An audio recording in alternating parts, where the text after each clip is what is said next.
പ്രോഗ്രാമിലേക്ക് നമ്മുടെ ഇന്നത്തെ സ്റ്റാഫ് ആയിട്ടുള്ള നമ്മുടെ സ്റ്റുഡൻസിനെയും അതുപോലെ തന്നെ നമ്മുടെ എല്ലാ പേരൻസിനെയും നമ്മുടെ ഫിലിം ഡയറക്ടർ സർ ജോലിമ സാറ് അതുപോലെ തന്നെ നമ്മുടെ MD സാറ് ക്ഷണിക്കപ്പെട്ടിട്ടുള്ള എല്ലാവരെയും ഈ പ്രോഗ്രാമിലേക്ക് ഞാൻ വെൽക്കം ചെയ്യുകയാണ്.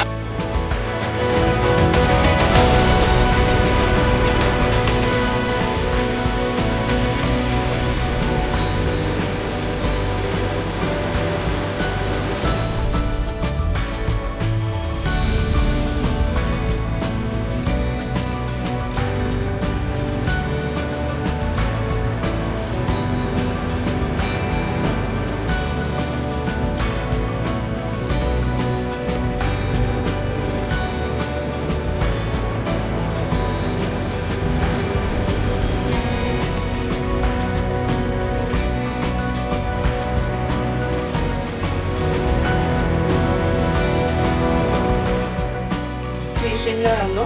അപ്പോൾ ആ പേഷ്യൻ്റ് നിങ്ങൾ എന്ത് ചെയ്യണം, ഫസ്റ്റ് ഹിസ്റ്ററി എടുക്കണം, പിന്നെ എന്ത് ചെയ്യണം, ഫിസിക്കലി എക്സാമിനേഷൻ ചെയ്യണം. ഇനി അഡ്മിഷൻ കിട്ടിയല്ലോ, എല്ലാം കഴിഞ്ഞല്ലോ, ഡോക്ടർ ആയല്ലോ, അല്ല, നിങ്ങളുടെ കരിയർ തുടങ്ങുന്നതേ ഉള്ളൂ.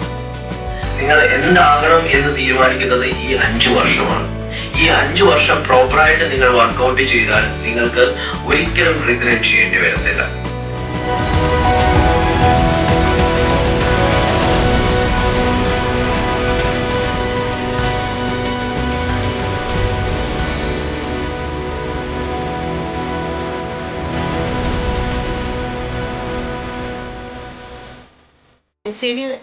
പരസ്യം കണ്ടു, രേവതി എന്നെ വിളിച്ചു. ഞാൻ പറഞ്ഞു വരുന്നില്ല എന്ന് പറഞ്ഞു. പിന്നെയും വിളിച്ചു. രേവതി കാരണമാണ് ഞാൻ ഇന്ന് ഇവിടെ നിൽക്കുന്നത്. രേവതി ഒന്ന് വന്ന് കണ്ടു നോക്ക്, എന്നിട്ട് സംസാരിക്കുന്നത്. അങ്ങനെ ഞാൻ ജോലിയും കഴിഞ്ഞ് അവിടെ ചെന്ന് സാറിനോട് സംസാരിച്ചു. എനിക്ക് ഫുൾ സപ്പോർട്ട്, എൻ്റെ മോള് പഠിക്കാൻ പോകുന്നു പറഞ്ഞു. അന്ന് ഞാൻ ഹാപ്പി ആയിട്ട് വീട്ടിലോട്ട് വന്നു. ഞാൻ എൻ്റെ മക്കളോട് പറഞ്ഞു, മക്കളെ മോള് പഠിക്കാൻ പോകുന്ന ഒരു ടെൻഷനും വേണ്ട. ഇന്നിപ്പോൾ ഇവിടെ നിൽക്കാനും ICD കാരണമാണ് ഞാനിത് ഹാപ്പിയായി നിൽക്കുന്നത്. എൻ്റെ മോള് പഠിച്ച് നല്ലൊരു ഡോക്ടറായിട്ട്, കാരണം അവർക്ക് നല്ലൊരു മനസ്സുണ്ട്. എന്നെ സംബന്ധിച്ചിടത്തോളം ഈ മക്കളെല്ലാവരും നാളെ നല്ല ഡോക്ടർമാരായി ഭാവിയിലെ വാഗ്ദാനങ്ങളായി വളർന്നു വരട്ടെ എന്നാണ് ഞാനും ദൈവത്തോട് പ്രാർത്ഥിക്കുന്നത്. മക്കളുടെ ആഗ്രഹത്തിന് വേണ്ടി നമ്മള് മാതാപിതാക്കൾ എല്ലാവരും അങ്ങനെയാണ്. മക്കൾ നല്ല നിലയിലാവുമ്പോൾ മാതാപിതാക്കൾക്ക് ഒരു സന്തോഷം ഉണ്ടാവുള്ളൂ. അത് മക്കളെ നമുക്ക് തരുമെന്ന് സന്തോഷിക്കാം. ദൈവം അനുഗ്രഹിക്കട്ടെ. Thank you. ഞാൻ ഡോക്ടർ ആകുമോ എന്നുള്ള ആഗ്രഹം വേണം. ഞാൻ ആകും എന്ന് പറ്റുമെങ്കിൽ എല്ലാ ദിവസവും പറയുക. നിങ്ങൾ പറയുന്ന നിങ്ങളുടെ വാക്കുകൾ, നിങ്ങളുടെ ചിന്തകളാണ് നിങ്ങളെ ഉയരങ്ങളിലേക്ക് എത്തിക്കുക. ഞാൻ കുഞ്ഞുങ്ങളോട് പറയുന്ന, ഞാൻ പാസ്റ്റർ എന്ന നിലയിലും ഒരപ്പൻ എന്ന നിലയിലും പറയുന്നത്, കുഞ്ഞുങ്ങൾ നന്നായിട്ട് പഠിച്ചു വരുമെങ്കിൽ ഉറപ്പായിട്ട് അവർക്ക് നല്ല ഭാവിയിലേക്ക് വന്നെത്തുവാനായിട്ട് കഴിയും. എല്ലാ കുഞ്ഞുങ്ങളെയും ഞാൻ പ്രത്യേകം പേരന്റിന്റെ പേരിൽ ഞാൻ എല്ലാവരും അഭിനന്ദിക്കുന്നു, വിഷയുന്നു. നന്നായിട്ട് കർത്താവ് അനുഗ്രഹിക്കട്ടെ.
All the best.